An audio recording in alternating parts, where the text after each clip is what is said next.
काम करते हैं, आगे बढ़ते हैं। हमारे साथ बिग मार्केट वॉइसेस में फर्स्ट ग्लोबल की चेयरपर्सन और मैनेजिंग डायरेक्टर देवीना मेहरा जुड़ी हैं। उनसे समझते हैं कि मौजूदा बाजार में उनकी क्या रणनीति है। देवीना जी, गुड मॉर्निंग। तो बाजार ने काफ़ी कुछ सहा, वो टैरिफ वॉर, उसके अलावा एफआई की सेलिंग, इसके बावजूद मार्केट गिरा नहीं। आप ये कह सकते हैं कि बहुत ज़्यादा चला नहीं, लेकिन गिरा नहीं। अब क्या थोड़े से समीकरण बेटर हो रहे हैं, और इस समय आपका मार्केट पर क्या व्यू रहेगा? हाँ, गुड मॉर्निंग। तो टैरिफ जो विदेशी टैरिफ थे वो तो उसमें नेगेटिव खबर थी, पर अच्छी खबर भी आई है। जो अपने टैरिफ है जो कि जीएसटी पे, तो जीएसटी का तो अधिक लगभग सभी कंपनीज पर असर आएगा। जो अमेरिका के टैरिफ थे वो लिस्टेड स्पेस के हिसाब से देखें तो अ, बहुत कम इंडस्ट्रीज और स्टॉक्स को प्रभावित करते हैं। तो मैं तो कहूँगी नेट नेट तो खबर अच्छी ही रही है, इतनी खराब तो कुछ रही नहीं। ये ज़रूर है कि कुछ हद तक जो इंडेक्स में नज़र आता है कि कितना रेज़िलियंस रहा, कितना इंडेक्स टिका रहा, वो स्टॉक लेवल पर स्थिति थोड़ी भिन्न है। कल भी हम लोग देख रहे थे कि आप चाहे 500 देखें या स्मॉल कैप या मिड कैप इंडेक्स, तो इंडेक्सेस तो ऊपर से 6 से 9% गिरे हैं, लेकिन अभी भी जो मीडियन स्टॉक है, जो बीच का स्टॉक है, वो 22, 25, 26% गिरा है। 20% से अधिक स्टॉक ऐसे भी हैं जो 50% से भी ज्यादा घटे हैं। तो इसीलिए शायद आपके दर्शकों को ज्यादा दुख दर्द महसूस हो रहा हो, जो इंडेक्स में पूरी तरह से कैप्चर नहीं होता है। हम्म। तो देवीना जी, इस समय मार्केट में, भारतीय मार्केट में आप कहाँ पर मौके ढूंढ रही हैं? आपके हिसाब से अपॉर्चुनिटीज कहाँ हैं?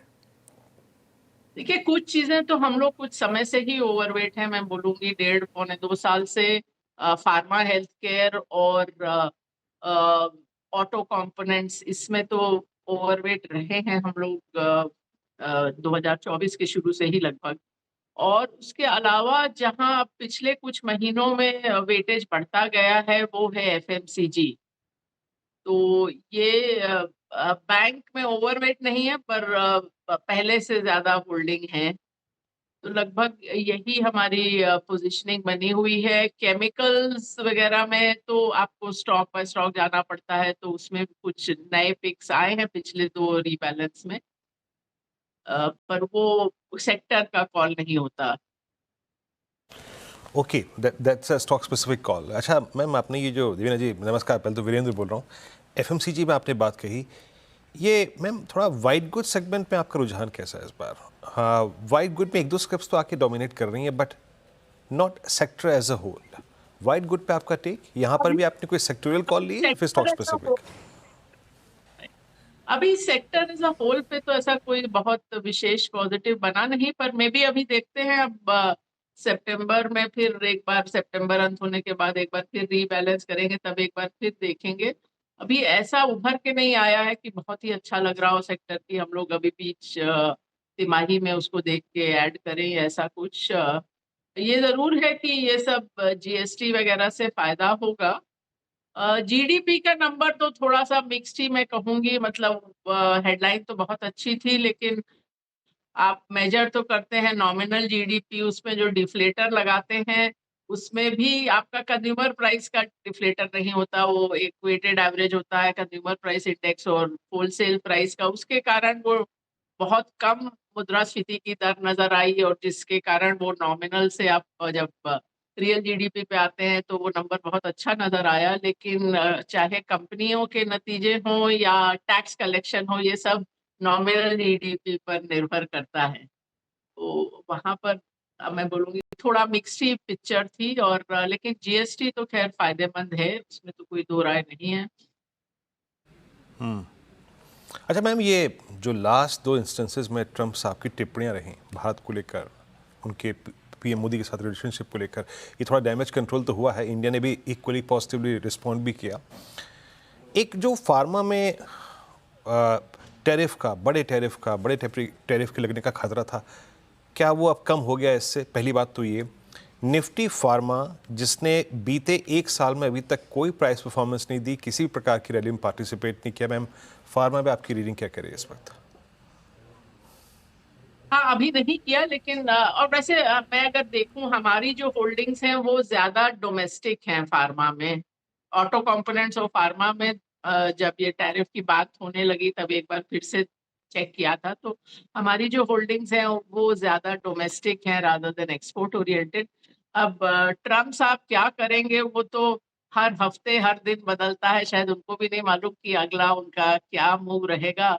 लेकिन एक बात जरूर है कि इंडिया का जो फार्मा एक्सपोर्ट्स है वो वहां पर दवाइयों को सस्ता करता है। और एक चीज जो प्रेसिडेंट ट्रम्प बोलते रहे हैं कि हेल्थ केयर कॉस्ट बहुत ज्यादा है, और ये बात भी सच है। मतलब अमेरिका में हेल्थ केयर का जो खर्चा है वो ज्यादा है, आउटकम खराब है। मीनिंग आप अगर विकसित देशों के लिहाज से देखें तो लाइफ एक्सपेक्टेंसी कम है, इन्फेंट मॉर्टेलिटी ज्यादा है। ये सब देखते हुए अब आप फार्मा पे टैरिफ लगाएंगे तो अंततः आपके ही हेल्थ केयर सिस्टम को वो झेलना पड़ेगा। तो वो मुझे हमेशा से मेरा ये मानना रहा है कि शायद वो नहीं लगाए फार्मा पे कोई बहुत बड़ा टैरिफ, कि वो उनके ही हेल्थ केयर कॉस्ट को और बढ़ाएगा। ओके देवीना जी, इवन बिफोर जीएसटी कट आपका एक ओवरवेट स्टांस था ऑटोज, एफएमसीजी, डोमेस्टिक कंजम्पशन को लेकर। अब जीएसटी कट के बाद हमने एक बड़ी रैली देखी है इस पूरी की पूरी स्पेस में। क्या ये स्पेस आगे भी लीडरशिप प्रोवाइड कर सकती है मार्केट के लिए? हाँ, अभी ऐसा लगता है। हमारा पहले ओवरवेट ऑटो कंपोनेंट्स में ज्यादा था, अब धीरे धीरे ऑटो कंपनीज भी बेहतर लगने लगी हैं। और एफएमसीजी में, हाँ मतलब एफएमसीजी में एक्चुअली बीच में 1.5 साल कंजम्पशन खराब था, और पिछले 6-8 महीने में वैसे भी कंजम्पशन एक्सिलरेट हो रहा था। और मेरे लिए जो दूसरी चीज सबसे महत्वपूर्ण थी कि मुद्रास्फीति की दर घट रही है, इन्फ्लेशन घट रही है, और खास करके कच्चे तेल और इवन खाद्य पदार्थों का दाम घटा है। ये नहीं कि उसमें इन्फ्लेशन कम हुई है, वो दाम घटे हैं। तो वो सब में वो जो आपका घर का बजट है उसमें ज्यादा जगह बन जाती है एफएमसीजी खरीदने के लिए। वो मेरा एक मानना था कि ये, और जो कच्चे तेल की बात है वो उसके हिसाब से बहुत सारी जो उत्पाद बनाने में जो इनपुट यूज होती है उनके दाम गिरते हैं। तो कुल मिला के दोनों चीजें जो टॉप लाइन के लिए, मतलब सेल्स के लिए और मार्जिन, दोनों चीजों के लिए फायदेमंद रहेंगी, ये मेरा पहले भी मानना था। और जीएसटी से तो थोड़ा और एडिशनल फायदा होगा। ये जरूर है कि 2-4 महीने लगेंगे सब चीज सेटल होने में, कि जो पाइपलाइन में डिस्ट्रीब्यूटर और रिटेलर के पास सामान है, तो अब अभी कल तो सरकार ने उसमें भी थोड़ी छूट दी है। तो ये जरूर है कि मैंने पहले ये सोचा था, खाली इन्हीं दो सेक्टर के लिए नहीं, कि ओवरऑल आपका दूसरी तिमाही से नतीजे बेहतर होंगे। अब वो थोड़ा बहुत आगे चला जाएगा, क्योंकि जब तक ये सारी खबरें आई हैं, अब सितंबर तो आधा निकल गया है, तो बहुत समय बाकी नहीं है। तो जहां तक नतीजों का सवाल है वो अब इम्पैक्ट शायद तीसरी तिमाही में आए बजाय दूसरी में। ओके बिल्कुल। तो और इस समय आप कहाँ इन्वेस्टमेंट्स कर रही हैं, खासतौर से भारत में कहाँ आपको और मौके इस समय अच्छे दिख रहे हैं? हाँ, मैंने जैसा आपको पहले शुरू में ही बताया कि कहाँ कहाँ हम लोग ओवरवेट हैं, और बाकी कुछ सेक्टर में आपको मतलब ये तो एक स्टॉक देख देख के लेने पड़ते हैं। जैसा मैंने केमिकल का नाम लिया या मेटल्स में, वो सब में आपको थोड़ा देख के लेना है। बाकी जो ओवरऑल ओवरवेट है वो वही है, pharma, health care, auto components, FMCG, banking. जैसे मैंने कहा ओवरवेट नहीं है, लेकिन जितना हम लोग अक्सर होल्ड करते हैं उससे ज्यादा होल्ड कर रहे हैं। अच्छा मैम, एक प्रश्न आपसे पूछूंगा, फाइनल वन, लास्ट वन। आपने केमिकल्स का जिक्र किया जिसमें आप केस टू केस और स्टॉक स्पेसिफिक होकर बात कर रही थी। मेटल्स दूसरी कमोडिटी का वंश जो कि अभी तेज़ी पकड़े हुआ है, चाइना के रुख को देखते हुए आपको क्या लगता है कि मेटल्स को भी चेस करना चाहिए? आप लोग चेस कर रहे हैं क्या, और कितना अंश दिया है आपने मेटल्स को इस वक्त अपने पोर्टफोलियो में? नहीं, हम लोग चेज नहीं कर रहे हैं मेटल। ऐसा कोई ओवरऑल हमारा व्यू नहीं है कि मेटल बहुत अच्छे लग रहे हैं। तो हम लोग को लगता है कि मार्केट परफॉर्म टाइप का, अगर आप पूरा सेक्टर देखें तो उस तरह का है। तो उसमें है कुछ स्टॉक्स, बट ऐसा कुछ खास हम लोग को लग रहा है कि बहुत अच्छा लगेगा या बहुत अच्छा लग रहा है या उसको चेज करना है, ऐसा नहीं लग रहा है। जी देवीना जी, बहुत बहुत शुक्रिया आज जुड़ने के लिए हमारे साथ और इन सब टॉपिक्स पर बात करने के लिए। मार्केट